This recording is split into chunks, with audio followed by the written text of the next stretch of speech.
Bonjour et bienvenue à notre édition de la mi-journée sur Erasmus et Canal 54 TV. Nous sommes en direct pendant cette édition de la mi-journée, comme nous le faisons chaque jour. Et nous avons le plaisir de vous présenter cette édition sur un sujet qui concerne toujours la République démocratique du Congo, pays auquel vous savez qu'il se passe de problèmes d'insécurité du côté de l'Est. Et donc, l'intervenant qui va parler avec nous cet après-midi se trouve à l'Est du Congo, il se trouve à Goma, dans la province du Nord Kivu. Il s'appelle Michel Boimi. Il s'est défini lui-même comme étant le leader révolutionnaire. Et nous allons écouter ce leader révolutionnaire congolais vivant à l'Est de la République démocratique du Congo. Et je peux vous préciser que nous sommes sur les studios, dans les studios de Erasmus et des Canal 54 TV. Donc, nous sommes en direct et nous allons parler avec M. Michel Boimi. M. Michel Boimi, bonjour. Bonjour, monsieur le journaliste. Voilà, comme je l'ai présenté tout à l'heure, hein, vous êtes le leader révolutionnaire. Vous faites parler de vous-même à travers les réseaux sociaux et c'est de la manière dont vous avons repéré, en tout cas, par rapport à vos différents postings. Présentez-nous d'abord qui est Michel Boimi. Michel Boimi est un leader révolutionnaire. J'ai commencé cette révolution depuis 2009. Très actif à Goma, dans la République démocratique du Congo.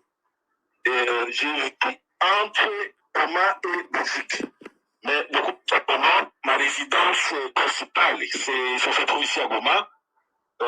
Précisément dans la rue de la Révolution. Malheureusement, ça revient encore une fois à la Révolution, près de l'hôtel Linda, ici à Goma, dont la plupart connaissent vraiment ma résidence. Voilà, donc je travaille et je suis vraiment très, très actif par rapport à la politique nationale, tout ce qui se trouve, la politique de l'Est aussi, même sur le national. Donc, je fais beaucoup d'analyses, mais aussi sur les plans pratiques. Je travaille aussi beaucoup avec la société civile ici à Goma. Mais aussi avec beaucoup plus d'organisations, donc je peux faire de temps en temps, je suis dans des réunions par-ci par-là. Mais voilà, après, c'est ce que je peux dire par rapport à moi. Merci beaucoup. Monsieur Michel Boimi, nous, la plupart des Congolais regardent vos postings. Hein? Quand vous vous adressez aux Congolais, la plupart des gens se rendent compte que vous êtes trop régionaliste. Hein?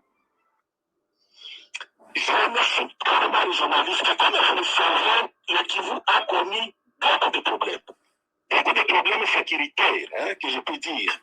Et ce qui a engendré même les problèmes économiques. Parce que notre guerre ici à Goma, plutôt dans la province du Nord Kivu, c'est une guerre qui a commencé depuis très longtemps. Alors, M. Michel Boimi, je me permets de vous interrompre, essayez d'enlever vos micros parce que ça fait des crachements au niveau du studio et votre son ne sort pas comme il faut. Essayez d'enlever vos haut-parleurs et les écouteurs, s'il vous plaît, pour nous permettre d'avoir une bonne sonorité. Oui, excuse-moi. Donc voilà, je disais que ça fait 28 ans que nous sommes en guerre ici au Kivu. Voilà. Et ça fait 28 ans que ça saigne ici. C'est-à-dire, nous avons beaucoup de problèmes sécuritaires. Nous avons connu plusieurs guerres ici dans le Kivu. Et si je me focalise beaucoup sur le Kivu, c'est parce que c'est le Kivu qui a des problèmes. C'est le Kivu le problème même, je dirais, de la République démocratique du Congo. Parce que quand tout commence par le Kivu, moi je pense que c'est par là qu'il faut aller voir qu'est-ce qui ne va pas à ce niveau. Et c'est par là qu'il faut trouver des solutions. Voilà la raison pour laquelle je me focalise beaucoup sur le Kivu. Nous avons des problèmes pas seulement sécuritaires, mais aussi économiques. Parce que quand nous n'avons plus de villages, nous avons perdu nos champs, c'est-à-dire que ça touche directement la population.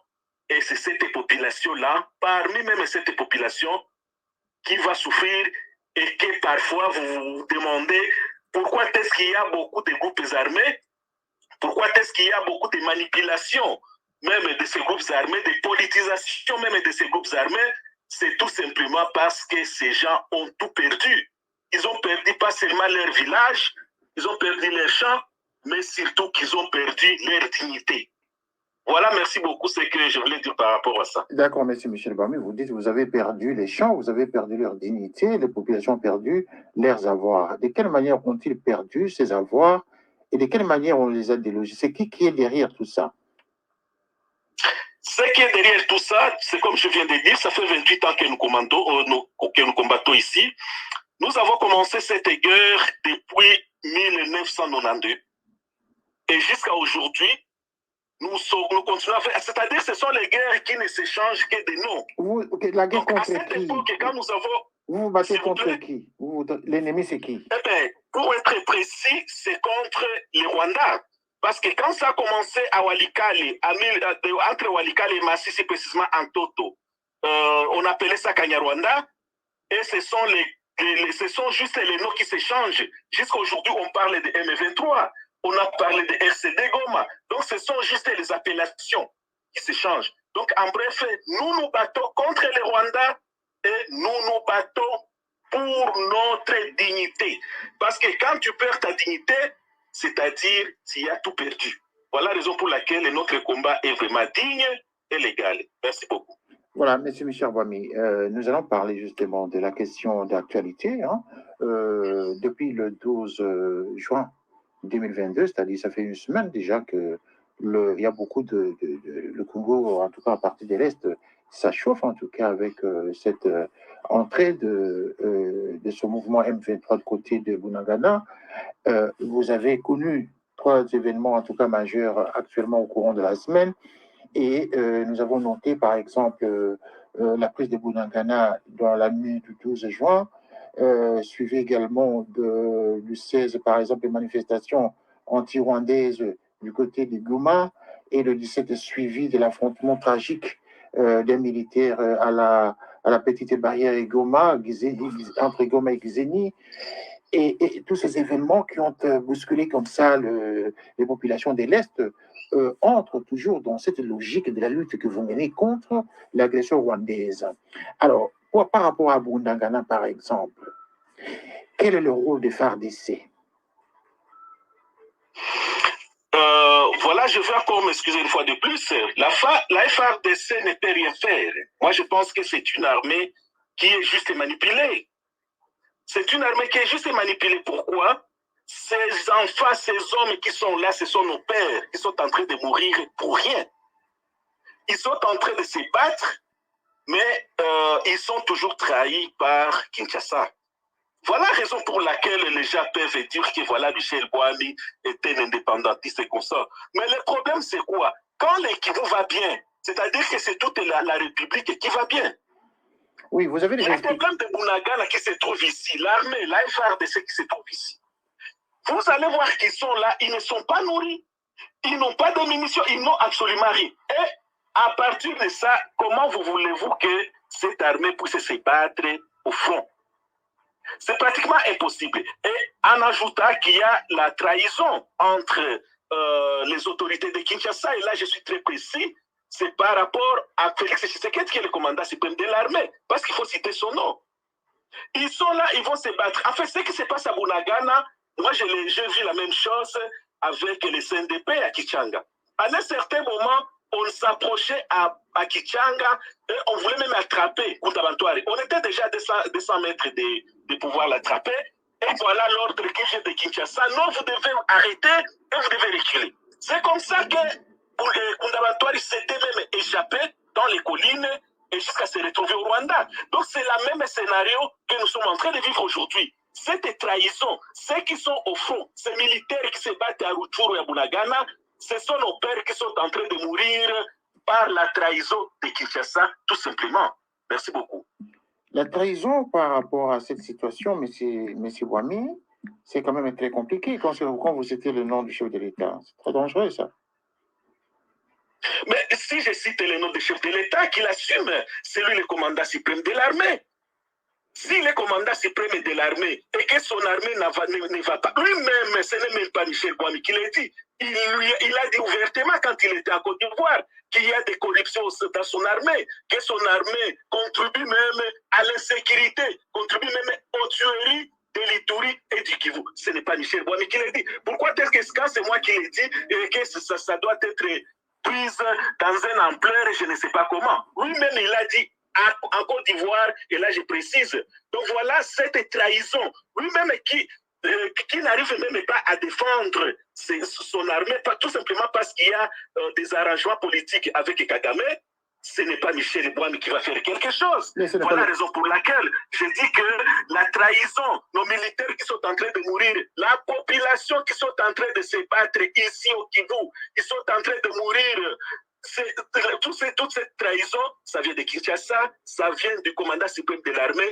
Et s'il était honnête, je pense qu'il devait déjà démissionner. Moi, je vois les parlementaires, les députés qui se battent inutilement pour avoir des motions, pour avoir l'argent, les motions qui vont de l'argent. Mais quand il faut demander à la démission même du chef de l'État, la démission du commandant suprême qui est en train de trahir sa propre armée, là, je ne vois aucun député qui passe devant pour réclamer cette émotion. Mais c'est Michel Bouami, dire que c'est le chef de l'État qui est responsable, c'est pas le chef de l'État qui est sur le terrain de combat quand même. Hein.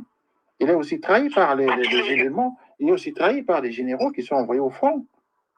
C'est pas les généraux dépendent, ces généraux-là dépendent des commandants suprêmes de l'armée. S'il est incapable d'organiser son armée, s'il est capable pour trahir ses propres fils, trahir ses généraux qui sont là-bas, mais Michel Bouami, qu'est-ce qu'il va faire? C'est ça le problème. Nous, il a nommé 29 généraux. 29 généraux, il a signé l'ordonnance de 29 généraux rwandais dans son armée. Comment est-ce que voulez-vous combattre une armée de Tutsis, c'est-à-dire combattre les M23, entre-temps la FRDC est commandée par cette même ethnie qui est censée combattre? Ce n'est pas possible. Aller au niveau de la DGM, c'est la même chose, la DGM est bourrée des Tutsis. Je ne dis pas ça pour être xénophobe, non, mais c'est la réalité. La ANR, c'est la même chose. La police, c'est la même chose. Donc, nous sommes en train de combattre un ennemi que nous ne connaissons pas. Non, ce n'est pas possible. Ils savent très bien ce qu'ils sont en train de faire. Qu'ils chassent d'abord tous ces officiers au sein de l'armée, tous ces officiers rwandais au sein de l'armée, de la police, de la DGM, qu'ils chassent aussi l'ambassadeur. Parce que moi, je vois mal un pays qui est en train de se battre avec un autre, et qui garde leurs ambassadeurs. Je n'ai jamais vu ça, sauf en République démocratique du Congo. Raison pour laquelle nous disons qu'il y a une trahison. Voilà une trahison. Comment voulez-vous gagner une guerre avec les Rwandais tant que la FARDC est dirigée par ces mêmes gens, tant que tous les services de renseignement, c'est-à-dire la DGM, la police et l'ANR, sont dirigés par ces mêmes gens, et que vous continuez à garder vos ambassadeurs? Ça ne se fait nulle part. Quand il y a une guerre, c'est-à-dire ces ambassadeurs, messieurs, tu dois partir, et les jours où on voit qu'on peut vraiment, qu'il y a vraiment une réconciliation, c'est à ce moment-là qu'on rappelle encore ces mêmes ambassadeurs. Mais quand il y a une trahison, on ne peut pas garder ces ambassadeurs. Chacun doit d'abord retourner chez soi et voir comment ça va se passer sur le terrain. Donc voilà la raison pour laquelle nous continuons à dire qu'il y a une trahison et que c'est le président de la République lui-même, en tant que commandant suprême de l'armée, qui est en train de faire tuer ces mêmes généraux et ces mêmes militaires qui se trouvent au front. Mais si le président de la République a dénoncé, hein, essayons même de l'écouter, soyez un peu patient, monsieur Bouami. Hein. Écoutons d'abord le témoignage qu'a fait le chef de l'État lors de son allocution au niveau de la Côte d'Ivoire, auquel vous avez fait allusion tout à l'heure. Écoutons. Quelqu'un l'a évoqué ici d'ailleurs à juste titre, il y a un problème d'effectif dans notre armée. Et je vous ai dit, donc moi je suis arrivé aux affaires, j'ai fonctionné comme évidemment mes prédécesseurs l'ont fait en s'appuyant sur nos institutions. L'armée en est une, la police aussi. Mais c'est avec le temps, c'est avec l'expérience qu'on se rend compte en fait qu'il y a beaucoup de magouilles qui minent nos forces de sécurité. Il s'est développé en même temps que la mafia ici, dont je parlais depuis une vingtaine d'années, la même mafia dans l'armée, dans nos institutions. Il n'y a pas que l'armée et la police, on l'a vu, regardez au Sénat récemment.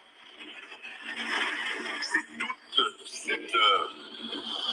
cette loi de l'omerta, comme les mafias européennes, la loi du silence.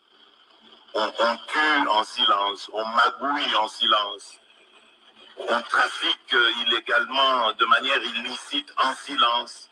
C'est comme une sorte de modus vivendi, un code de vie, un mode de vie qu'on s'est convenu sans signer quoi que ce soit. Mais bon, c'est une mafia qui arrange tout le monde. Et c'est ça, en fait, c'est à ça qu'il faut, contre ça, qu'il faut s'attaquer. Voilà pourquoi je disais, attention, c'est pas du jour au lendemain que ça se réglera, ce sont des habitudes que des gens ont pris. Donc il faut détricoter ça patiemment, mais fermement, avec énergie. Michel Bomy, vous avez suivi Monsieur le Président de la République? Oui, j'ai suivi, c'est ce que je voulais dire. Et vous pensez, vous pensez que il n'est pas honnête avec lui-même, il n'est pas honnête avec les Congolais, le fait de dénoncer ce qu'il a trouvé avec ses prédécesseurs. Il le dit ouvertement. C'est ce que je voulais dire, monsieur le journaliste. Déjà, un président de la République ne se plaint pas, mais il agit. Voilà. Ouais, il fait des rapports. Il fait rapport. Ici, il est en train de faire rapport. Non, il ne va pas se plaindre parce qu'il est au pouvoir. C'est lui qui est en exercice. C'est lui qui est en fonction. Il ne va pas se plaindre, mais il doit agir, tout simplement. Ça, c'est la première chose. Et la deuxième chose, ce qu'il dit et ce qu'il fait, ce n'est pas la même chose. Nous connaissons très bien l'apôtre. Et si je dis l'apôtre, ça dit c'est Chilombo. Ce qu'il dit, ce n'est pas ce qu'il fait. Combien de fois il a promis? Tout ce qu'il a promis, est-ce qu'il a déjà fait quelque chose? Rien du tout. Il a facile à dire, il a facile à donner un bon discours. Mais derrière ça, qu'est-ce qu'il y a?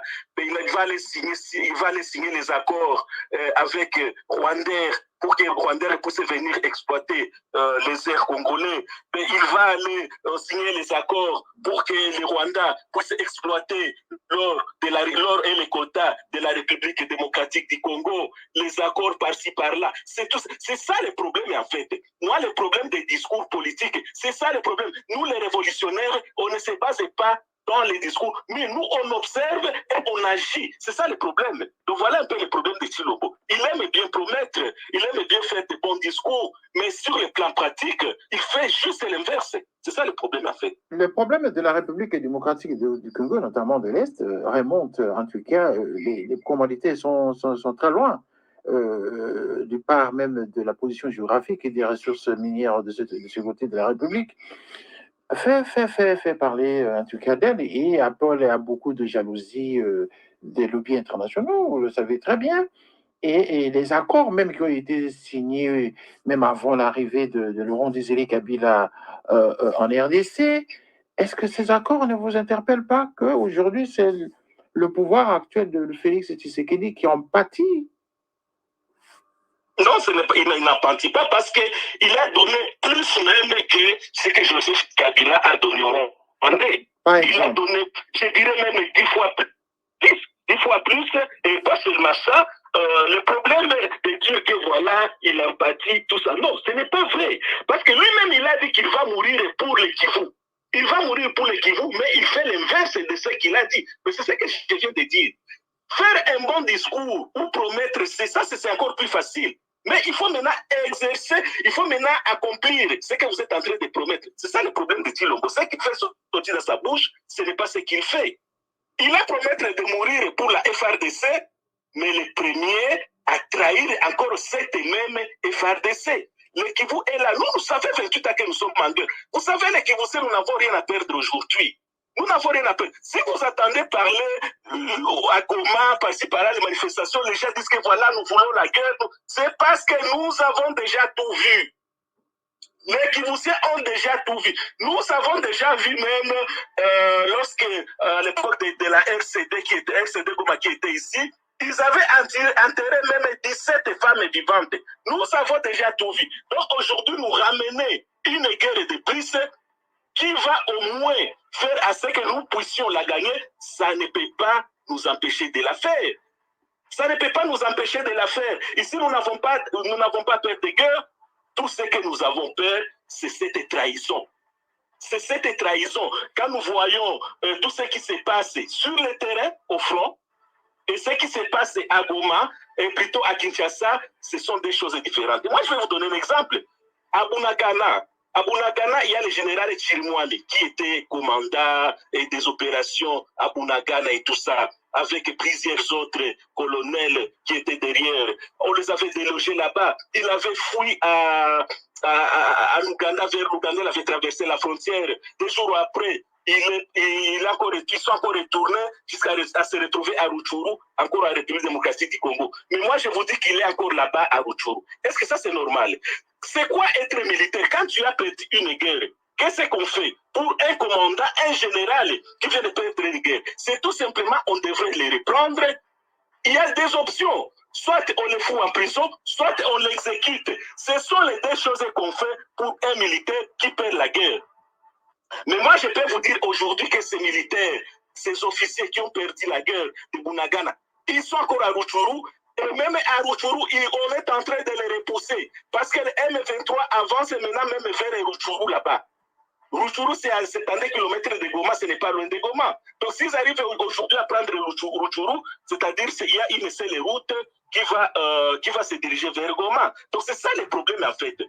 Et pas seulement les militaires, je ne me limite pas aux militaires qu'on l'exécute ou qu'on les emprisonne, c'est généraux. Mais le problème aussi, c'est le président de la République. Et après, on devrait voter même une loi. Il y en a même une loi, mais les parlementaires devraient faire en sorte de faire sauter le président de la République, le commandant suprême de l'armée. Parce qu'il a échoué la guerre.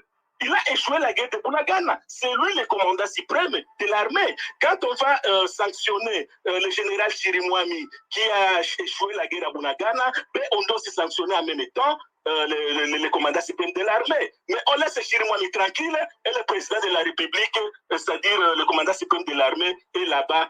Alors comment vous ne voulez pas qu'on puisse dire que c'est une trahison? C'est une trahison. C'est une trahison pure et simple. Regardez ce qui se passe à Rutshuru. Nos militaires ne font que reculer. Est-ce que ça c'est normal pour une petite noyau de M23, une petite noyau de Rwandais qui doivent continuer à nous simuler jusqu'à ce point? Non, c'est-à-dire qu'il y a une trahison et cette trahison, c'est le commandant suprême de l'armée. Comme on en parlait à l'époque de Kabila, on n'a pas changé le langage aujourd'hui parce qu'il s'agit de Félix Tshisekedi. C'est le même rôle, c'est la même fonction qu'ils assumaient et c'est ce que nous allons continuer à dénoncer. C'est ça la vérité. Merci beaucoup, monsieur le journaliste. Alors, monsieur Michel Bouami, je sais que vous êtes très pointu, vous êtes vraiment défenseur des Kivusiens, hein, de la région où vous trouvez. C'est normal que vous soyez très touché par ce qui vous arrive. Et, mais vous savez très bien qu'en même temps, il y a eu plusieurs accords, justement, qui ont poussé à ce que cette partie de la République du Congo soit victime aujourd'hui de la situation actuelle.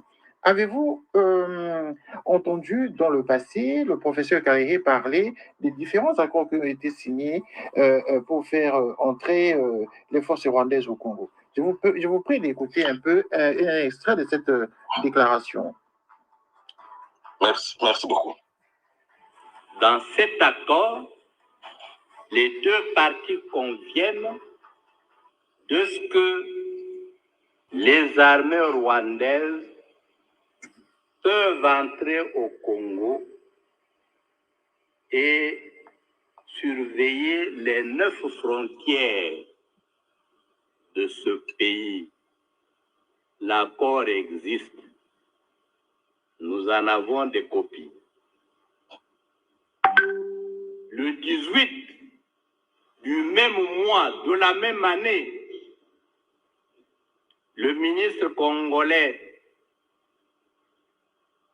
et le ministre rwandais des Affaires étrangères se rencontrent à Kigali.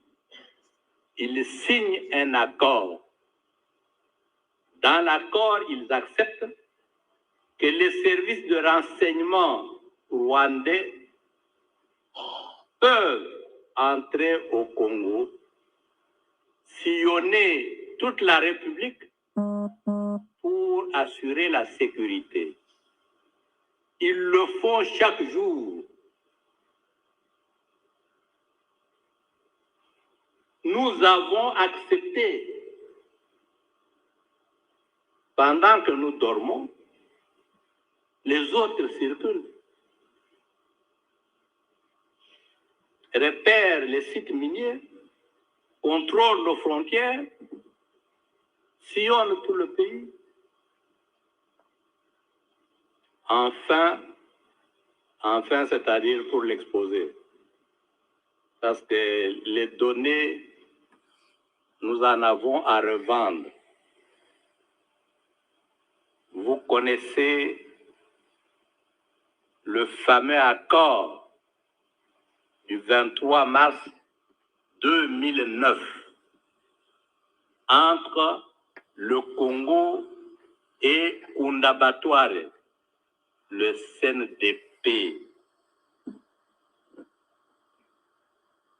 L'accord reconnaît aux Rwandais le droit d'être congolais et de participer à la vie politique congolaise, d'être candidat et d'être élu. Nous avons signé cet accord. La partie congolaise a été représentée par M. Raymond Tshibanda, à l'époque ministre de la Coopération, et Obasanjo, qui était témoin de la communauté internationale, lui a posé 3 fois la question. Est-ce que vous acceptez de signer un tel accord? Il dit oui, 3 fois. Obasanjo a réagi, votre pays aura des problèmes. Voilà. Monsieur Michel Bouami. Oui. Qu'en pensez-vous de ces accords? Ça, ces accords ont été au temps de Joseph Kabila, qui n'avait rien à voir avec Félix Tshisekedi aujourd'hui, qui subit, on peut lui reconnaître, la volonté de vouloir changer les choses, mais les accords qui ont été signés, scellés par son prédécesseur, justement, c'est ce qui fait, c'est ce qui entête même le Rwanda, justement, à faire ses agissements du côté de l'Est du Congo. Qu'en pensez-vous? Oui, moi je pense qu'il y a eu ces accords, et là je n'en disconviens pas, mais le problème c'est que ces accords ont été signés par Joseph Kabila. Oui. Et validés par les Rwandais. Oui. Mais le problème c'est quoi? Ces accords sont là, mais Félix Tshisekedi est au pouvoir aujourd'hui. Ce n'est pas pour ça qu'il doit accepter l'application de ces accords. Il est là, il nous avait promis qu'il vient pour les changements. Et la deuxième chose, il avait promis de mourir pour la guerre de l'Est. Mourir physiquement. Il nous a promis les changements. Pas mourir physiquement, c'est-à-dire qu'il devait s'employer justement pour qu'il y ait changement à l'Est du Congo, mais ce n'est pas pour venir mourir physiquement. Ah, c'est mourir parce que Moussé Kabila est mort. Par rapport à ces accords. C'est une forme. D'accord avec moi. C'est une forme imagée. Mamadou Ndala. Oui, non, c'est mourir physiquement parce qu'il y a Mamadou Ndala qui est mort par rapport à ces accords. Kabila est mort. Nous savons le fonctionnement du Rwanda. C'est une forme imagée. Nous savons le fonctionnement. Non, c'est une forme imagée qu'il voulait donner, donner l'impression, enfin pas donner l'impression, de dire que je vais me consacrer coûte que coûte contre vents et marées pour que les choses changent pendant son règne au pouvoir. Je ne crois pas que quelqu'un peut dire je vais venir mourir physiquement, donner son sang sans pouvoir s'inquiéter. Malheureusement, M. Kabila l'a fait, et lui-même il a dit qu'il va mourir pour ses accords, c'est-à-dire c'est mourir physiquement ou même politiquement. Bon, disons même politiquement. Mais le problème c'est quoi? Il est arrivé après ces accords. Mais en arrivant après ces accords, il resigne encore les autres accords qui peuvent encore mettre le Congo vraiment dans des problèmes, dans des difficultés énormes et qui peuvent nous agenouiller pendant des siècles. Les accords qu'il est en train de signer par-ci, par-là. Vous savez que Tshilombo est en train de signer les accords. C'est pas moi qui l'ai dit. Vous pouvez suivre son conseiller économique, Bilonda. Lui-même, il a parlé des accords que Tshilombo est en train de signer. C'est-à-dire que voilà, il y a un problème vraiment au sommet de l'État. Vous signez des accords juste pour protéger votre pouvoir de Kinshasa, mais entre-temps, la place de la population dans ces accords, elle est où? C'est ça le problème, en fait. C'est ça le grand problème. C'est-à-dire, ce qu'il reprochait à Joseph Kabila de pouvoir signer des accords parce qu'il a trouvé des accords sur sa table. Et lui-même, il arrive au pouvoir, il lui refait la même chose. Lui-même qui est venu dire qu'il vient pour le changement et qui fait la copier-coller de Joseph Kabila. Alors, moi, je me pose des questions. C'est-à-dire qu'il y a vraiment un problème de ce côté-là. Il y a vraiment un problème, justement, parce qu'aujourd'hui, le Congo est en train de subir des violences à partir des différents mouvements rebelles qui se trouvent de ce côté de la République démocratique du Congo. Vous accusez le Rwanda, tout le monde accuse le Rwanda et l'Ouganda, avec la complicité des citoyens à l'intérieur. Monsieur Bouami, vous êtes Kivousien, vous avez des députés nationaux qui siègent à l'hémicycle au Parlement congolais. Et le président de l'Assemblée nationale avait quelques mois passés interpellé publiquement certains élus nationaux de participer justement, d'être en connivence avec l'ennemi.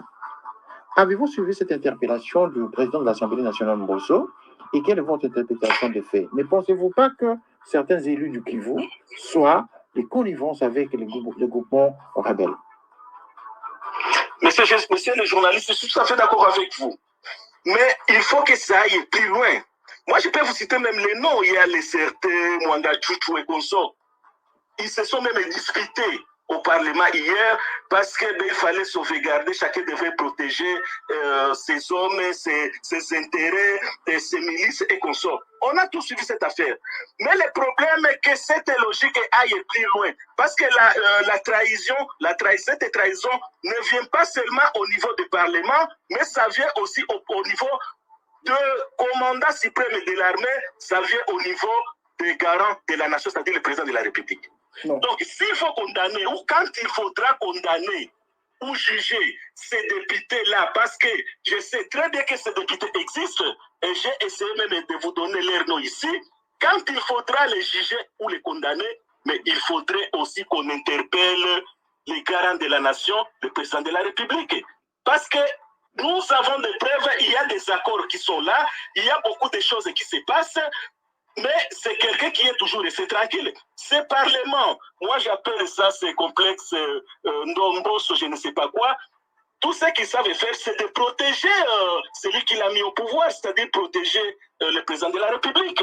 Donc qu'il aille plus loin, qu'il interpelle ces députés. Je suis tout à fait d'accord, mais qu'il aille beaucoup plus loin, c'est-à-dire interpeller aussi le président de la République et qu'il soit au moins, parce qu'il s'agit d'une loi, c'est-à-dire qu'il n'y a pas une loi pour tel ou tel, c'est une loi pour tout le monde. Que tout le monde soit jugé, s'il faudra le faire sauter, ben qu'il saute aussi au même moment que ces mêmes députés qui sont en train de foutre le bordel au Kivu. Merci beaucoup. Merci Michel Bouami. Vous voyez l'ombre du président dans tous les mots au pays, là, en République démocratique du Congo, même au niveau des différentes institutions. Vous savez très bien que le Congo est un pays démocratique et il y a séparation de pouvoir. Et lorsque je vous ai posé la question des députés, parce que c'est une institution, et il y a un président de cette institution qui connaît la procédure de destitution des députés nationaux. Je ne pense pas que ce soit de la responsabilité du chef de l'État de venir s'impliquer au problème du Parlement, n'est-ce pas? Mais, cher monsieur, cher monsieur le journaliste, ça c'est sur le plan théorique que ça se passe, c'est ce que vous êtes en train de dire. Mais quand il faut emprisonner les hommes politiques, les activistes, tel ou tel, mais les pouvoirs, même l'IDPS, je dis même, je parle même de l'IDPS qui est parti politique et présidentiel, pèse son poids pour exercer la pression sur cette personne, tout en sachant que le pouvoir judiciaire, c'est aussi une institution à part. Donc c'est ce que je voulais dire. Sur le plan théorique, voilà, c'est bien de voir les écritures, c'est ce que j'ai dit. Les bons discours, c'est très bien, mais sur le plan pratique, ça ne se passe pas comme ça. Ça s'est passé autrement. C'est tout à fait l'inverse de ce qui devrait se faire. C'est ça le problème. C'est ça ma logique en fait. S'il y aura l'interpellation de ces gens-là, mais que la justice aussi interpelle ou le Parlement interpelle aussi le président de la République. Le Parlement ne peut pas le faire, mais il y a aussi quand même une institution chargée, c'est-à-dire le Cour suprême de la justice, qui essaie aussi d'interpeller le président de la République, qu'il soit aussi au même rang que ces mêmes députés qui sont en train de trahir la nation. Merci beaucoup.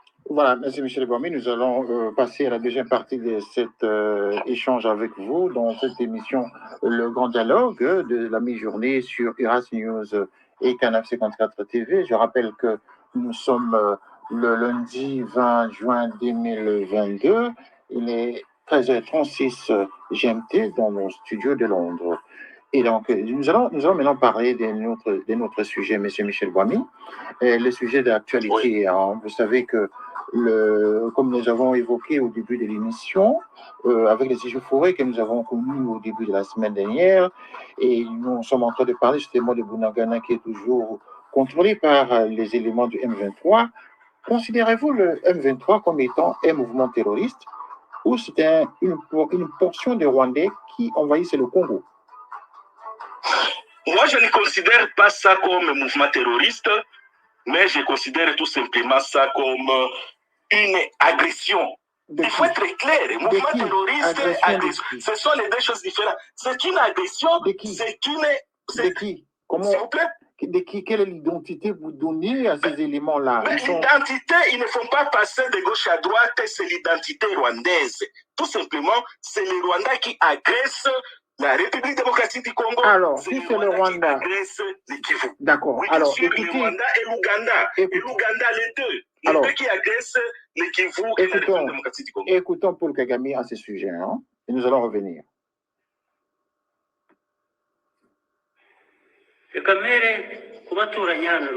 Permettez-moi de terminer avec ce qui se passe de l'autre côté. Les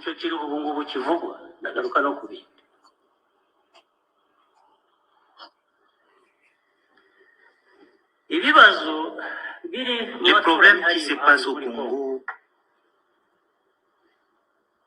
le Congo, notre voisin, le Congo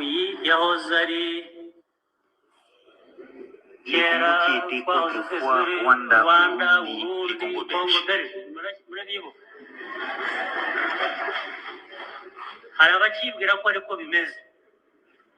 Te souviens-tu? Il y a ceux qui pensent que c'est encore comme ça. Non, les choses ne sont plus comme ça. Ce Rwanda n'est plus Rwanda, Burundi, Congo belge. Au final,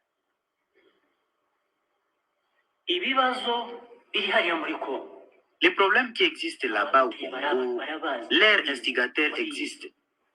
Ils savent qui ils sont. Ils se connaissent. Ce sont des problèmes du siècle dernier. Et maintenant, ils demandent au Rwanda pourquoi il y a des rwandophones au Congo. C'est eux qui les y ont amenés.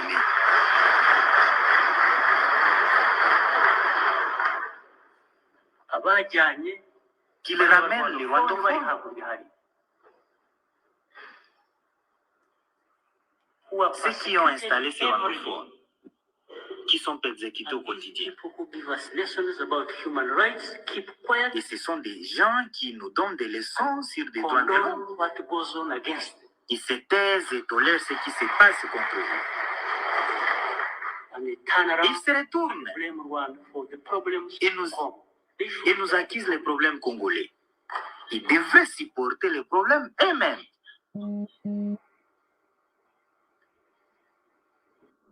Voilà, M. Michel Boamy, nous sommes de retour sur Uras News et Canal 54 TV dans notre émission de la mi-journée, Le Grand Dialogue. M. Michel Boamy, vous avez entendu Paul Kagame s'exprimer. Pour lui, les instigateurs sont ailleurs et que ça n'a rien à voir avec le Rwanda, tout ce qui se passe en République démocratique du Congo, parce que les rwandophones vivant au Congo, il y a des instigateurs qui les ont placés là-bas et ce n'est pas lui qui en est responsable. Qu'est-ce que vous en pensez? Monsieur le journaliste, vous savez Kagame est de nature menteur, tout simplement. C'est quelqu'un que tu peux attraper sa main dans le panier et il va nier que ce n'est pas moi. C'est ça la nature de Kagame en fait. C'est quelqu'un qui n'assume jamais, jamais et jamais. Il y a eu beaucoup de preuves. Ce n'est même pas Michel Boany qui l'a dit. Récemment, ils ont même attrapé 2 militaires. Hein, vous avez tout suivi. Hein, au front, 2 militaires rwandais qui ont été attrapés. Et pour lui, il fallait encore chercher une autre raison. Et malheureusement, comme nous avons un pouvoir faible, ils ont encore remis ces militaires au mains du gouvernement rwandais. Au Burundi, c'était la même chose. Mais il y a plusieurs rapports, même des Nations Unies, c'est-à-dire les rapports vraiment indépendants, qui dit que c'est Kagame qui est à l'origine même de tout ce qui se passe au Kivu. Mais il ne va jamais accepter. C'est quelqu'un qui est lâche, tout simplement. C'est quelqu'un qui n'assume jamais Kagame. Donc, dire que ce n'est pas lui, que voilà, il y a les rwandophones et tout ça. Moi, je prends l'exemple. Kundabantoire était là. Kundabantoire était général à la République démocratique du Congo. Tout le monde respectait Kundabantoire. C'était un grand général. C'était, je pense, un lieutenant général. Je ne connais pas beaucoup les grades de l'armée. Vous allez m'excuser. Mais lorsqu'il a été arrêté, il s'est retrouvé au Rwanda. Et arrivé au Rwanda, lui-même, il a déclaré qu'il est rwandais, qu'il n'est pas congolais. Je n'ai pas encore fini. Il y a eu Bosco Ntaganda qui était mon voisin. D'ailleurs, il était mon voisin ici à Goma. Chez moi, c'est-à-dire ma résidence, et là où il vivait, c'est-à-dire la résidence de Bosco Ntaganda, c'est moins de 50 mètres. On est presque dans la même avenue. Hein, qui terrorisait tout le monde, même à Goma et à Massissi, je n'en parlais même pas quand il était. C'est quelqu'un qui était très méchant. Mais lorsqu'il a été arrêté à La Haye, qu'est-ce qu'il a dit? Qu'il était général. D'abord, qu'il ne sait même pas s'exprimer dans aucune langue de la République démocratique du Congo. Ce qui était étonnant pour les Congolais. Et pour ne pas en finir, comme si cela ne suffisait pas, devant le juge, il dit que voilà, il est général de l'armée de la FRDC de la République démocratique du Congo, mais il est rwandais. Voilà, il a dit de lui-même. Alors qu'est-ce que vous voulez? Et lorsque Kagame va dire que voilà, ce ne sont pas des Rwandais, ce sont des Congolais. Mais la personne lui-même a dit qu'il est rwandais. C'est-à-dire que c'est Kagame qui connaît mieux Bosco Ntaganda que lui-même. C'est-à-dire que c'est Kagame qui connaît mieux Kundabantoire que lui-même. C'est ce que je viens de dire, chers messieurs les journalistes. Kagame est de nature menteur. Kagame n'est qu'un lâche. C'est quelqu'un qui n'assume jamais ses responsabilités. Donc c'est quelqu'un avec qui il ne faut jamais faire confiance. Et c'est ce qui me met vraiment en colère. Et que de voir nos présidents, que ce soit le président Joseph Kabila, que ce soit celui qui est aujourd'hui le président Chilombo, continue à collaborer avec une personne pareille. C'est un traître, il le restera à jamais. Mais malheureusement, le même président, et surtout celui d'aujourd'hui, ce sont les gens qui ont le même profil. Ce sont des traîtres de nature. Donc voilà, ce sont les gens qui s'attendent très bien et qui savent rouler tout le monde juste pour leurs intérêts. Merci beaucoup, monsieur le journaliste. Alors, monsieur Bemou, vous savez que l'attitude d'un chef de l'État, justement, c'est de préserver la paix, pour protéger son peuple, protéger sa nation et l'État, n'est-ce pas? Et donc, le président de la République actuelle, c'est son rôle, justement, de ramener la paix et la sérénité au sein des populations. Alors, c'est la démarche même d'un homme politique et des responsables et d'un homme d'État. Voilà. Donc, d'une part, il faut que les Congolais, quand même, s'imprègnent de cette notion d'autorité de l'État, hein, et connaissent aussi le rôle qu'il joue dans l'espace de pouvoir, de l'espace de terrain qui constitue l'État congolais. Alors, nous allons revenir par rapport à vous-même, monsieur Michel Boamy, au regard des différents messages que vous lancez, et ça va nous conduire vers la fin de notre entretien. Je vais lancer un extrait de votre message, de vos messages en tout cas que nous avons reçus dans notre studio. Après, vous allez nous dire quel est le contenu que vous donnez à ce type de message que vous lancez au quotidien. Écoutez. Chilombo na Kagame, hakuna conflit wasiwadanganye wa ndugu yangu, ni bongo, hakuna kitu, ni kope yabo. Comme ça, ile 5 ans yenye tafika, Kagame atabénéficier même triple, parce qu'atakuwa récompensé même ubenye mkope nye amemfanyizia. Atapata mingi sana kushindia, et là je vous dis que même vitu marwandere, vyote vitarudia, parce que Kagame lo hawezi itika aingie mu conflit. Pourtant amebénéficier mingi sana, vyote vyenye shapata, kisha ni akili tu kidogo, hata mtoto kidogo usudi akamata aingie na conflit na Chilombo, hivi tu pour rien. Kagame mwenye anapendaka toujours plus. Sasa mnatafuta kitu gani kusudi aingie mu conflit? Kwanza vyenye shapata ndio ya mingi. Meme l'aéroport de Goma, vitu mingi sana, afete ma akoro za mingi zote zingine secret mpaka hivi. Kisha nyinyi mnataka tu kuingia mu vitu wenye hamujui. Faites très attention.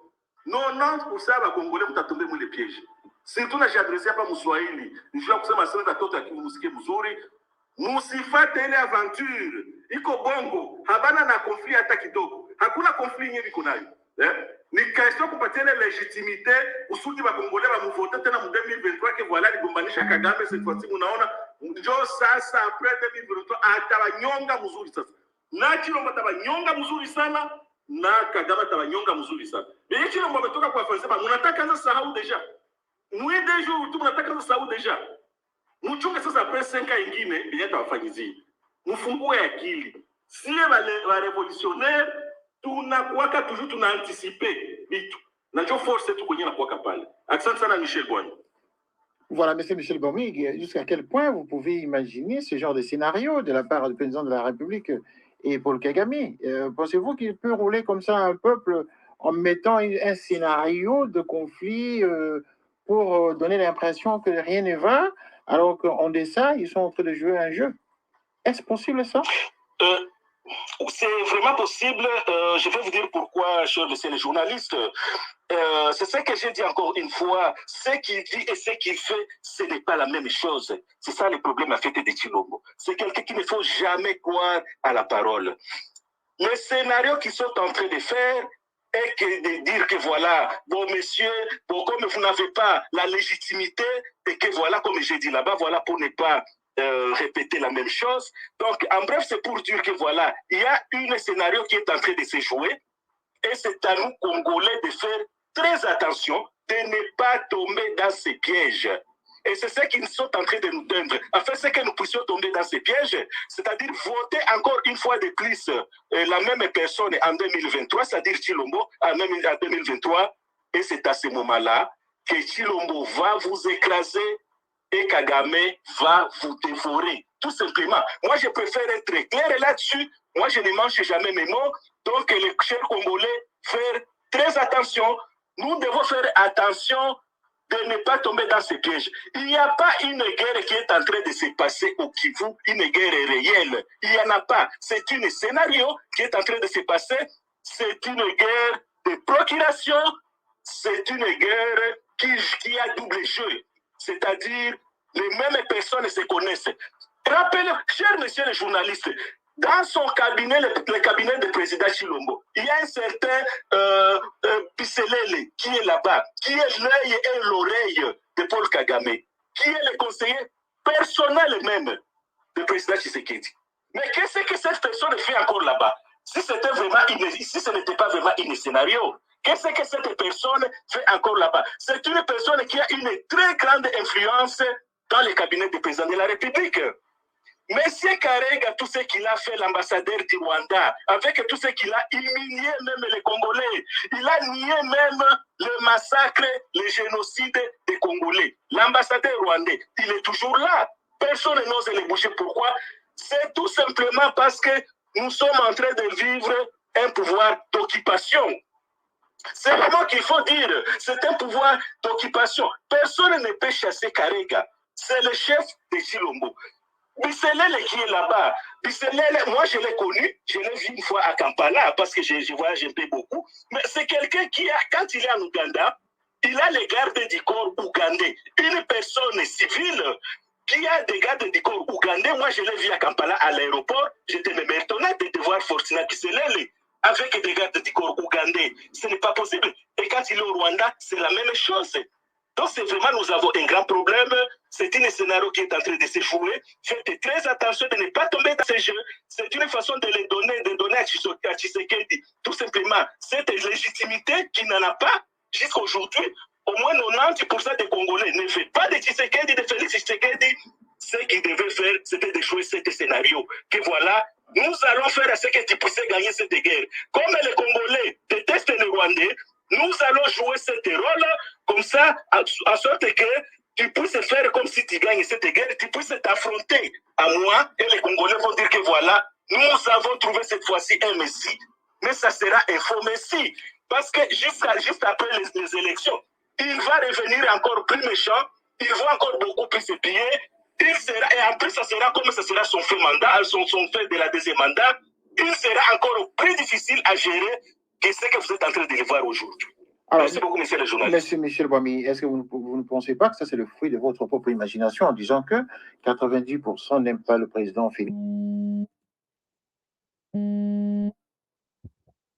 Félix, alors qu'il a été élu démocratiquement et que c'est lui qui est aux commandes, monsieur. Est-ce que vous ne pensez pas qu'en même temps, quand vous tenez ce genre de discours, ce discours appelle quand même à la révolte des Congolais? Vous n'apaisez pas les esprits des gens lorsque vous parlez dans ce sens-là avec un ton qui est accusateur. Qu'est-ce que vous en pensez? Il n'a jamais été élu, il a été élu. Il a été Moi, élu je au vous Congo, dis que c'est le président de la République. j'étais à Goma. Il est passé à Goma ici avec Vital Kamerhe. Ici à Goma. Goma, c'est la base électorale de Vital Kamerhe, Goma et Bukavu et Koso. Mais ils sont passés ici pour aller à Beni. Ils ont été chassés à Beni.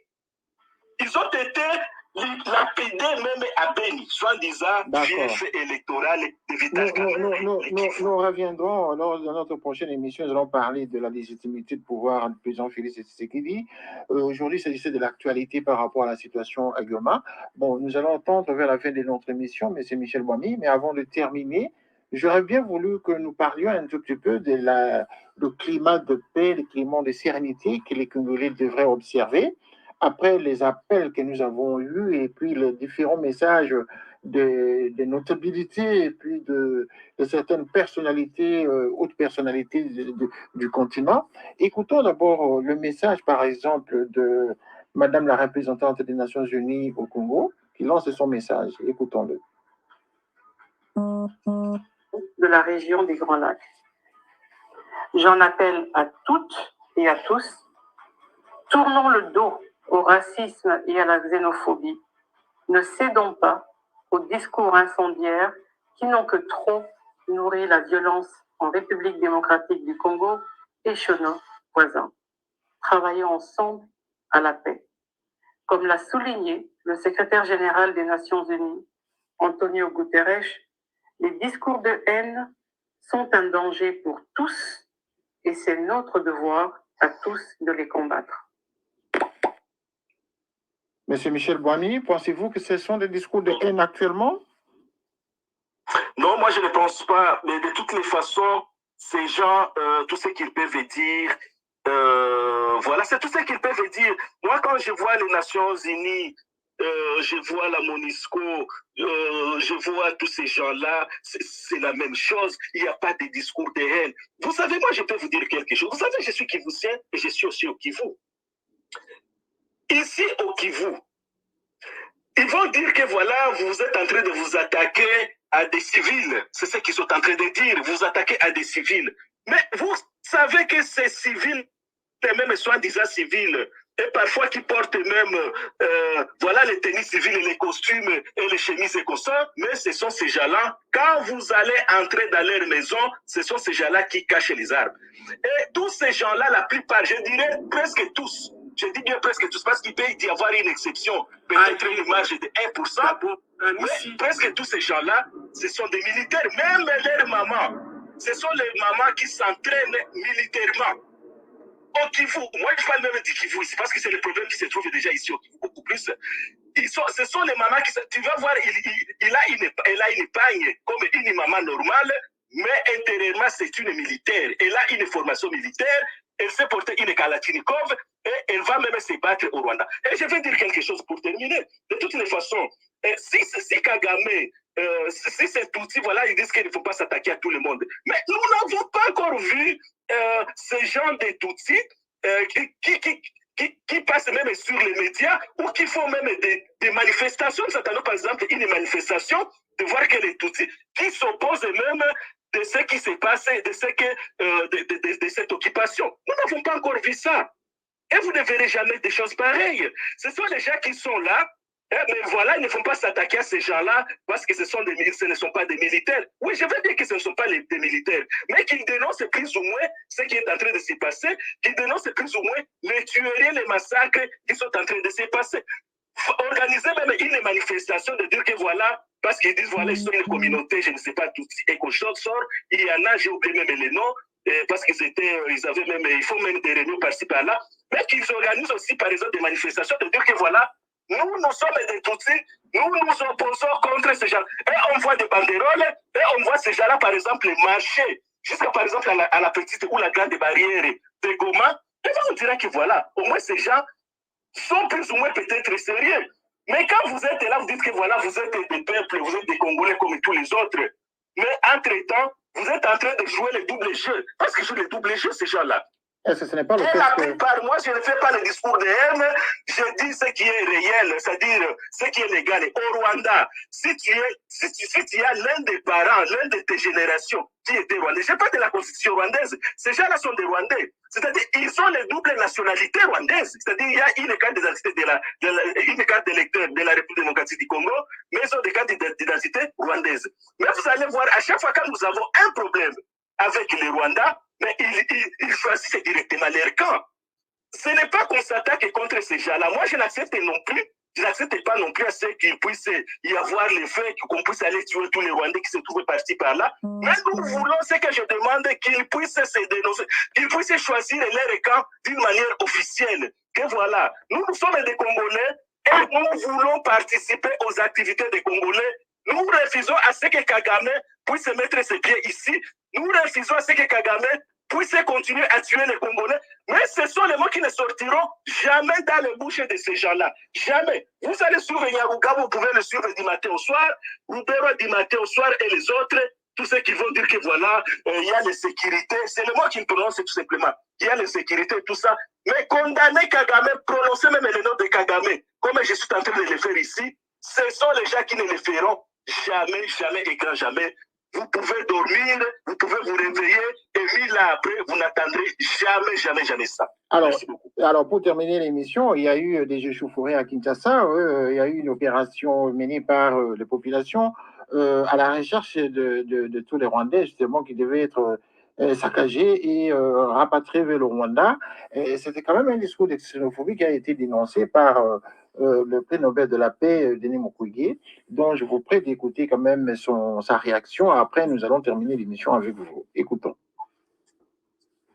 likambo oyo ekoteli biso likama oyo toza na kati nango esengi mpenza ke kongole nyonso epa nyonso kongole azali ayeba d'abord ke esengeli mutu na mutu arespecte moninga, esengeli ke la vie humaine ezala préservée. Soki tobandi makambo ya batramotina ndenge namoni yango na bavideo, nga nalingi naloba boyoka ngai, mutu akosi bino ke bozwa bamachete bobanda kontrole bavoiture na Kinshasa, bobanda kontrole bafaciese ya bato, mutu akosi bino aza ennemi ya Congo. Boye balibela ke mutu ayebisaki bino ke bozwa batramotina ye mpe aza na complicité. Nasengi bino pardon botika koloba makambo ezanga ntina na bareseau sociaux, bavideo ya baviolence botika yango, ekola biso kaka nde violence. Soki moto abimeli moninga na tramotina, toza na bakonzo bakopekisa yango te, eza pasi na motema mpenza. Nga nakanisi na moment ya agression ya Rwanda, soki par exemple balingi baexprime colère na bango, bakosala yango me ezala pacifique, bakosala marche pacifique, bafinga mutu te, banyokola mutu te, makambo bakozwa batramotina ezala te, bakosenga ke mabele ya bakoko na biso ezala respecte na mutu nyonso. Voilà, M. Michel Bouami, ça c'est le prix Nobel de la paix Denis Mukwege qui s'est exprimé. Hein. Nous avons juste pris cet extrait-là pour illustrer notre entretien sur cette question de violence et des discours de haine et de xénophobie qui est en train de monter, en tout cas, crescendo au Congo démocratique et suite à ces événements récents que nous traversons en République démocratique du Congo. Il est normal que le Congo le Congo réagisse, le peuple congolais réagisse. Mais les jeunes ou certaines personnes très sensibles sont allés au-delà de limites. Qu'est-ce que vous en pensez? Et nous allons terminer ainsi notre grand dialogue de la mi-journée d'aujourd'hui. Voilà. Moi non plus, je ne demande pas qu'on les tue comme des petits lapins. On ne peut pas les tuer comme des petits lapins. Il y en a eu le même problème à Goma, à Kalima. C'était avant-hier, on a brûlé, je ne sais pas, un colonel ou quoi. À Walikale, d'ailleurs, où ça a commencé. Walikale, c'est mon territoire d'origine. Tout ça. Mais le problème, c'est que moi, je voulais insister là-dessus, c'est que ces gens puissent se positionner, tout simplement, qu'ils se positionnent du côté congolais. Que ça ne soit pas seulement les petits discours que voilà, nous sommes qu'ils se positionnent réellement. Si d'accord, vous avez déjà dit cela suffisamment, monsieur. Voilà, exactement. Alors, je voulais terminer par rapport à Dr Mukwege. Oui. Dr Mukwege, moi je pense que pour mettre fin à cette guerre, ce n'est pas ce qu'il a dit bien sûr, mais il a déjà dit une fois, pour mettre fin au moins à cette guerre, qu'il puisse y avoir la justice, les rapports mapping et le tribunal pénal international pour la RDC et les rapports mapping. Moi je pense que c'est quelque chose qui mettra vraiment fin à cette trouble, à cette guerre que nous sommes en train de vivre aujourd'hui. Parce qu'il n'y a pas une paix sans justice et il n'y a pas un développement sans justice non plus. Il n'y a pas de développement sans justice, monsieur Michel Boimi, le leader révolutionnaire dans les Kivu.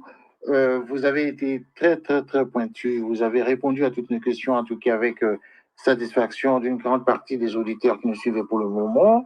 Et si vous avez un dernier mot à dire par rapport à notre sujet d'entretien, vous avez 30 secondes pour vous exprimer. Voilà, je vais profiter de mes 30 secondes pour remercier vous d'abord. Voilà, on a pris contact, voilà, dans les médias, je me suis dit, voilà, voilà, et que tous nos auditeurs qui sont en train de nous suivre, et que, voilà, c'est tout ce que je demande, et que la paix et la tranquillité puissent revenir à la République démocratique du Congo. Et pour y arriver aujourd'hui, moi, je me vois mal de voir STP et la justice avec Félix Tshilombo ou Joseph Kabila et tous ces gens-là comme Jean-Pierre Bemba Consort. Moi, je pense qu'il nous faudra d'abord une justice, comme ce que je viens de dire, une bonne justice, une vraie justice. Les rapports mapping, le tribunal pénal international pour la RDC, la personne qui va instaurer ça, et c'est cette personne-là qui sera notre héros. Parce que moi, c'est cette personne-là qui va nous faire sortir de tout ce que nous sommes en train de vivre aujourd'hui. Mais quand vous êtes en même étant président de la République démocratique du Congo, en même étant jouer le rôle du Rwanda, c'est-à-dire vous êtes comme gouverneur à la République démocratique du Congo, vous appelez le président de la République démocratique du Congo, mais vous n'êtes que le gouverneur du Rwanda. Voilà, c'est ça, c'est une humiliation. Je trouve que les Congolais ne méritent pas ça. Et tout ce que nous demandons vraiment, c'est qu'il puisse y avoir une bonne justice, les rapports mapping et le tribunal pénal international pour la RDC. Merci beaucoup. Monsieur Michel Boimi, la rédaction de notre programme nous donne encore 2 minutes parce qu'il trouve qu'il y a un sujet important que vous devriez clarifier. Vous avez dit tout, vous accusez un peu plus le président de la République, mais vous ne reprochez rien aux élus locaux, les élus kivusiens qui sont des connivences avec l'ennemi. Vous ne les dénoncez pas suffisamment, vous portez plus tout le mal et tous les maux de l'Est au président de la République. Quel est le rôle des élus locaux, monsieur? Les élus nationaux locaux? Non, je n'ai pas porté tout sur le président de la République. C'est lui qui porte la nation. C'est normal parce que c'est lui qui joue... Qui joue à la trahison, bien sûr. Mais vous savez-vous que j'ai pointé aussi les doigts sur quelques élus locaux. Vous n'avez pas cité les noms. Vous n'avez pas cité les noms de ces élus nationaux originaires du Kivu. Si, j'ai cité Mwanga Chouchou. Il n'y a pas qu'un seul, vous en avez beaucoup. Il est député de Massissi. Vous en avez beaucoup. Si, il est député. Vous avez mis des ministres. Non, ce n'est pas tout le monde qui participe quand même au massacre, ça il faut être d'accord. Il y a quelques-uns, c'est vraiment la minorité des minorités. Lesquels? Qui joue ce rôle. Lesquels? Je pense que avez-vous des noms? Il y a quelques-uns. Moi, j'ai suivi hier, par exemple, on a cité le nom de Mwanga Chouchou. Moi, je le cite, c'est parce qu'on l'a cité dans tous les médias. Lui-même, il est passé même devant le Parlement et dit, voilà, il y a quelques-uns qui jouent ce rôle, en fait. Mais d'autres qui vous vont jusqu'à citer les noms du ministre Paluku, par exemple. l'ancien gouverneur du Nord. Non, mais c'est pas Loukou, je ne pense pas, c'est quelqu'un que je connais, que je respecte beaucoup. Mais des Kivusiens comme vous, des Kivusiens comme vous l'ont cité dans nos différentes émissions. Hein? Oui, tout le monde peut dire ça, mais pas moi personnellement en tout cas. Je n'ai pas Loukou, non, j'ai fait mes enquêtes et je n'ai pas encore trouvé ça. À moins qu'ils ont d'autres preuves, je n'ai pas encore vu ça. Au niveau local, comme député provincial ici, non, il n'y en a pas parce que ils ne travaillent plus déjà. Depuis qu'il y a état de siège, ils sont à la maison comme tout le monde. Ce sont des chômeurs. Il ne faut absolument rien. Ils n'ont plus d'influence. Partout, c'est des militaires qui travaillent maintenant, même les commissaires, les bourgmestres, tous sont des militaires. Donc, ils ne travaillent pas. Ils sont suspendus depuis que nous sommes en état de siège ici dans le Nord Kivu, dans l'Ituri. Voilà, pour terminer notre émission, vous pouvez nous dire en 1 minute, en tout cas cette fois-ci, la suite de la situation tragique hein, qui avait eu le 17 juin 2022, affrontement tragique entre le militaire qui a perdu de sa vie, le lieutenant Mukili Kingonde Munyololo, Bébé, qui est décédé lors de son attaque contre la frontière, les éléments de la police à la frontière de la petite barrière de Gisenyi, au Rwanda. Quelle est la suite à cet événement aujourd'hui? Voilà. Moi, j'habite près de la grande barrière. La petite barrière, c'est encore beaucoup plus loin. Donc, je n'ai pas vraiment beaucoup suivi les scènes. Mais tout ce que je sais, c'est que c'est un militaire vaillant et qu'il mérite vraiment un trophée, je peux dire. Il a fait au moins ce que personne d'autre n'a osé faire. Ça, je dois être vraiment honnête. Et je salue même sa famille en passant.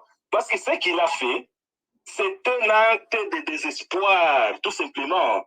Il voit que voilà, nos frères et sœurs, nos militaires, nos vaillants militaires sont en train de mourir au front.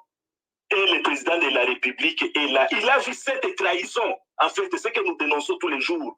Et il a dit non. Ce que lui-même il pouvait faire, il a dit je vais donner ma vie pour ce peuple. Je vais essayer de donner ce que je peux faire. Ce que tout le monde fait aujourd'hui, c'est ce qu'il a fait. Okay. Mais lui, il a donné plus parce qu'il a donné son sang. Il a donné son sang. Voilà, c'est ce qu'il a fait. C'est un acte vraiment de bravoure.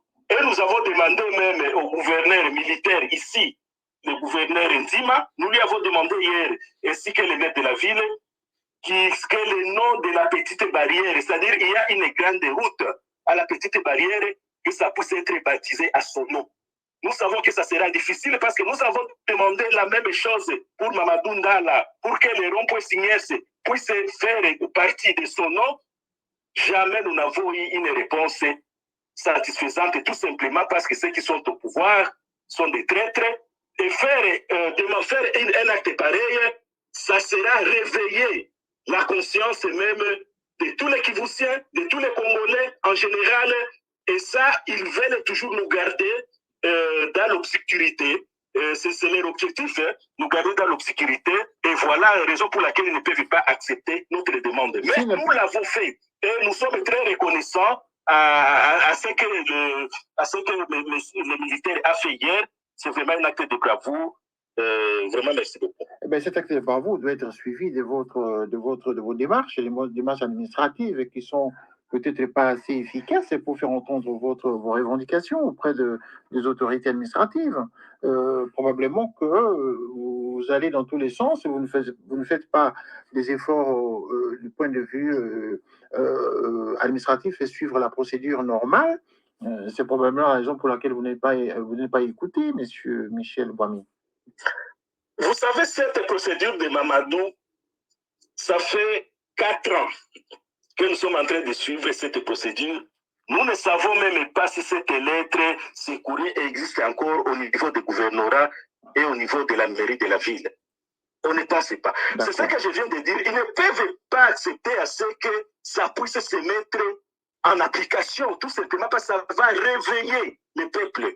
Et ça, ils veulent toujours nous garder dans l'obscurité. Donc, c'est quelque chose que nous avons fait, mais que nous savons que nous le faisons juste par patriotisme. Nous le faisons juste par formalité, mais c'est quelque chose que seul pourrait nous donner cette satisfaction. Ça sera des leaders révolutionnaires au pouvoir mais pas avec ces traîtres que nous avons aujourd'hui. Dernière question de précision, M. Boami. Notre échange, en tout cas, a ébranlé beaucoup de gens qui nous suivent. Pour le moment, y compris ceux qui sont autour de moi, autour du studio ici, qui aiment bien vraiment vous entendre, vous écouter, parce que vous répondez aux questions avec beaucoup de dynamisme. La dernière question, c'est de savoir, M. Boami, vous avez dit tout à l'heure que les militaires, d'ailleurs, nous avons entendu cela par rapport avec les différents intervenants, à chaque fois que les unités ou l'armée congolaise, les FARDC qui sont au front, avancent d'un pas, on leur demande de reculer de 2 pas. Et que jusque-là, vous n'arrivez même pas à identifier la personne qui donne les ordres à partir d'où. Est-ce que vous pouvez nous en dire un mot? Qui serait la personne qui donne les ordres? Je vais vous dire 2 mots, pas un seul, parce que j'ai reculé un petit peu lorsque c'était à l'époque des Kundabantouare, les CNDP. Il y avait Kichanga, il avait occupé Kichanga et il était à Kichanga. Je vous ai dit qu'à 2 mètres, on était à 200 mètres de sa résidence, il fallait reculer parce qu'il fallait les laisser la vie sauve. Vous imaginez la morale même de ces militaires qui étaient déjà, c'était à 2 heures du matin, ils n'attendaient que l'autre pour lancer l'assaut. Et ils étaient obligés même de reculer. Ça, c'est la première chose. À Mouchaki, toujours pendant les CNDP, il y a Tango Fort qui avait trahi là-bas. Il y a beaucoup de nos militaires jusqu'à aujourd'hui, nous demandons toujours des comptes, qui ont été assassinés parce que Tango Fort l'a voulu, tout simplement. Nos militaires, c'est-à-dire de la FARDC, ils ont été trahis par Tango Fort. Ça, je l'ai dit ouvertement. Moi, je n'ai pas peur. Hein. Vous savez, je l'ai dit. Moi, j'ai dit ce que j'ai à dire, qu'ils fassent ce qu'ils veulent, mais je l'ai dit parce que c'est vrai, tout simplement. Ici, à Bunagana, c'était la même chose, mais c'est beaucoup plus à Jomba. Les militaires se battaient à Jomba, c'est-à-dire le M23 contre la FARDC. Mais à Jomba, on leur demande, vous savez, Jomba et Rutshuru, ce n'est pas trop loin. C'est une affaire d'une dizaine de kilomètres. Ce n'est même pas loin. Mais on vous demande, voilà, nos militaires de la FARDC qui avancent vers Jomba pour aller traquer les rebelles, c'est-à-dire ces occupants, les M23, les Rwandais et les Ougandais, il y en avait plein à Jomba. Mais on leur demande que voilà, vous ne pouvez pas avancer, vous devez reculer. Et qui a donné cet ordre? C'est le général Chirimwami lui-même. Le général Chirimwami, c'est la personne que j'ai dénoncée, qui avait échoué la guerre à Bunagana et qui est en train encore de la perdre à Rutshuru. C'est une personne qu'on continue toujours à garder au commandant des opérations. C'est-à-dire qu'il y a tout simplement une trahison, pas seulement au niveau du commandement militaire à Rutshuru, mais surtout au niveau de Kinshasa, parce qu'il ne reçoit que les ordres de Kinshasa. Et je vais terminer en disant, cher monsieur le journaliste, il y a des Mamadou Ngala, nous avons tous suivi ces déclarations. À un certain moment, il n'en pouvait plus, les gars. Il disait, voilà, moi, tout ce que je peux faire, c'était de fermer mon téléphone, d'éteindre mon téléphone, parce que je recevais les ordres contraires à ce que je devais faire. Les images sont là. Ce n'est pas Michel Boami qui ment. Les images sont là. Vous pouvez aller regarder les images de Mamadou. Donc, ce qui veut dire que la trahison ne vient que de Kinshasa. Ça vient de c'est là où il y a les ordres. Les ordres viennent toujours là-bas et ça s'exécute au niveau de Rutshuru, au niveau de Bunagana, raison pour laquelle j'ai demandé à ce qu'on puisse condamner ces militaires, soit qu'ils soient exécutés, ces commandants qui ont échoué la guerre, soit qu'ils soient emprisonnés, y compris le commandant suprême, parce qu'il a aussi échoué, il a aussi raté une guerre. Donc, il va être aussi condamné, ou voire même, je ne sais pas comment le faire. Mais il faut vraiment faire quelque chose par rapport à ça. Merci beaucoup.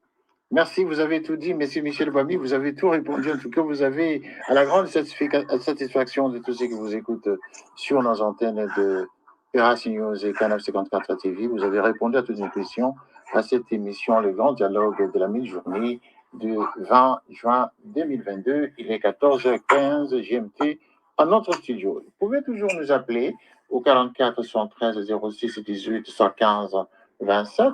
Je répète, vous pouvez toujours joindre notre studio au 44 73 06 18 115 27. Monsieur Michel Boami, merci beaucoup d'être passé à notre grand dialogue de cette journée et bon après-midi chez vous au niveau des Goma, tout en vous souhaitant les meilleurs.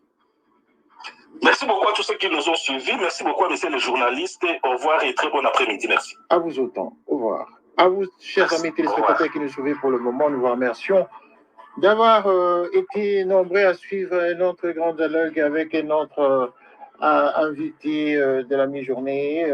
Vous avez entendu M. Michel Bami qui nous a donné toute la lumière sur les questions qui ont été posées au cours de notre échange. À vous tous justement qui aimeraient justement nous contacter, vous pouvez toujours utiliser le numéro qui est cité 74 plus 44 73 06 18 115 27 et vous allez joindre notre studio pour participer aux différentes émissions de Racine News et les Canal 54 TV. Merci de nous avoir suivis et à très bientôt pour l'édition de 20h30 à ce soir donc. À vous auditeurs, à mes chers auditeurs, merci et à très bientôt. Et c'est votre humble serviteur, René Rochkitoko, journaliste à Racine News et Canal 54 TV. Merci beaucoup. À tout à l'heure.